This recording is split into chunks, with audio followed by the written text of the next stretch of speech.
Nos tomates auraient perdu plus de 50% de leur apport en vitamines en un demi-siècle. Ce serait dû aux semences standardisées que fournissent les multinationales, mais aussi à la culture hors sol qui se développe dans les serres.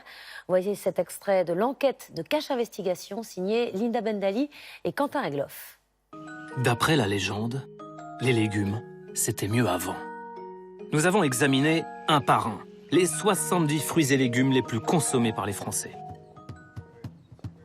Résultat, partout, c'est la déconfiture. En 60 ans, les 70 fruits et légumes ont perdu en moyenne 16% de leur calcium, 27% de leur vitamine C. Quant au fer, c'est la chute libre, près de la moitié en moins. Aux États-Unis, Donald Davis a analysé l'évolution de 43 légumes entre 1950 et 1999. Je suis arrivé à la conclusion que ce déclin est lié en partie à la hausse du rendement. Plus le rendement augmente, moins il y a de nutriments dans les fruits. Dans cette histoire, il y en a une qui a dégusté. Bah oui, la tomate. En 60 ans, elle a perdu 59% de vitamine C. Au rayon légumes, la tomate, c'est la plus grosse vente. 850 000 tonnes par an. 15 fois plus que les haricots verts. Les 2/3 sont cultivés en France. Les Bretons sont devenus les plus gros producteurs de France grâce à leur marque Savéole. Prince de Bretagne, Solaren ou Océane. À Carquefou, près de Nantes, voici la seule serre qui a bien voulu nous ouvrir ses portes. Un laboratoire géant où l'on améliore les performances du hors-sol. Car aujourd'hui, plus de 90% des tomates françaises sont cultivées comme ça, dans des serres chauffées à 21 degrés, une grande partie de l'année. Venu tout spécialement de Paris, Ludovic Guinard. Voilà, ce sont les serres.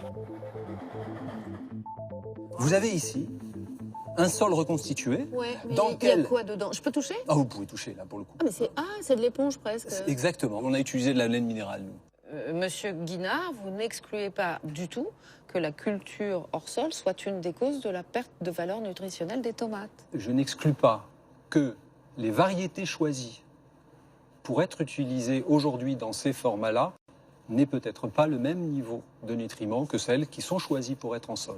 Plutôt des questions de base. À en croire Ludovic Guinard, pour comprendre la perte des nutriments, il faut aussi regarder du côté des variétés de tomates utilisées. Multinational Hold Up sur nos fruits et légumes, ce sera demain soir à 21h sur France 2 dans Cache Investigation. Comment vous nourrissez ces plants de tomates? Parce qu'ils sont juste immenses. Eh ben Qu'est-ce qui se passe? Vous voyez les petits tuyaux blancs qui viennent Alors, apporter attendez. ici. Je peux marcher ici ou Oui, pas? oui, vous pouvez y aller. Faites attention. Ouais. Ici, vous avez des tuyaux qui viennent ça, apporter là. les Ici. solutions nutritives, exactement. Et les ça solutions apporte nutritives. les solutions nutritives. Exactement.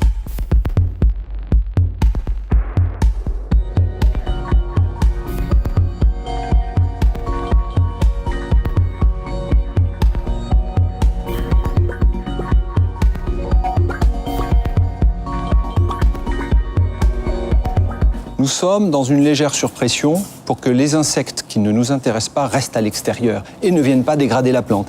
Et si ces insectes ne sont pas Même là, la pression est... Ah ouais. et si ces insectes ne sont pas là, je n'ai pas à utiliser d'insecticide. Vous avez ici un sol reconstitué. Ouais, mais dans il y lequel... a quoi dedans? Je peux toucher? Ah, vous pouvez toucher là pour le coup. Ah, mais c'est de l'éponge presque. Exactement. On a utilisé de la laine minérale, nous.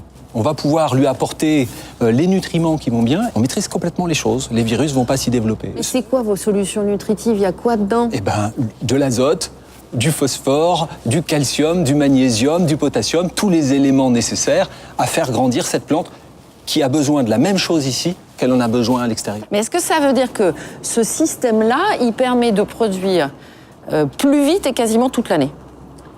Alors, de fait, il produit plus vite, puisqu'il produit des quantités plus grandes et plus rapidement. Et il y a une production, effectivement, qui permet d'offrir aux consommateurs, en France, des produits français de fin mars à mi-novembre. Donc en gros, ce qu'on cherche, c'est une grappe avec quasiment les 5 mêmes tomates de même calibre, Exactement. qui vont avoir les mêmes qualités gustatives, qui vont avoir la même apparence, la même brillance. Exactement. Ce qui fait que le consommateur, quand il choisit, il prend une grappe. Il sait que ce soit cette grappe ou l'autre grappe ou celle d'à côté. Il est rassuré. Le consommateur est rassuré aujourd'hui par des éléments standardisés. Les normes sont là pour le rassurer.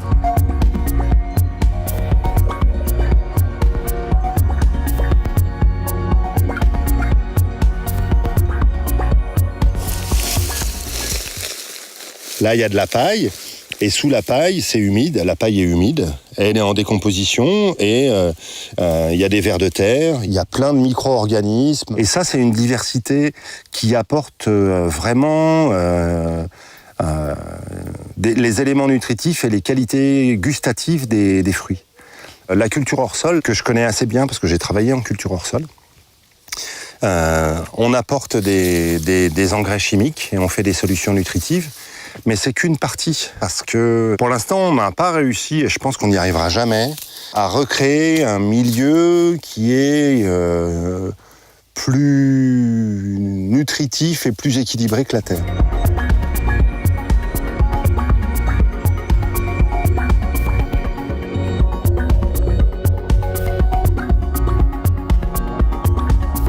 On a 72% de vitamine C en moins, 58% de lycopène en moins, 56% de polyphénol en moins.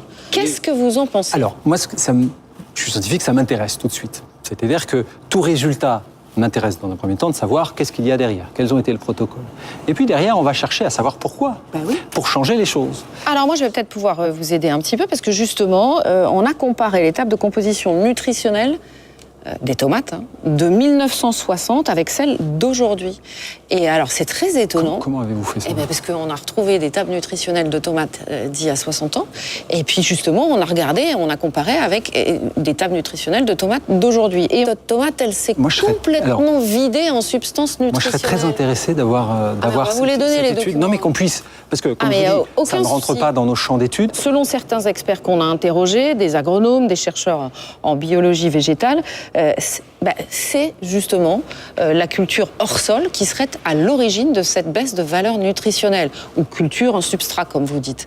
Qu'est-ce que vous dites à ça, vous? D'abord, je pense que si vous avez posé des questions à d'autres collègues scientifiques qui vous ont répondu comme cela, je ne veux pas les contredire en tant que tels. Donc vous êtes d'accord avec ça? Je ne contredis pas mes collègues. Je dis qu'effectivement, tout système de culture va entraîner des modifications. D'accord? La question qui se pose, c'est est-ce que la modification nutritionnelle qu'on peut avoir quand on est sous serre, quand on est hors sol, quand on est dans telle région ou dans telle autre, est-ce que c'est compatible aujourd'hui avec la santé humaine ou avec le meilleur apport en nutriments aux consommateurs? Monsieur Guinard, vous n'excluez pas du tout que la culture hors sol soit une des causes de la perte de valeur nutritionnelle des tomates? Je n'exclus pas que les variétés choisies pour être utilisées aujourd'hui dans ces formats-là n'aient peut-être pas le même niveau de nutriments que celles qui sont choisies pour être en sol.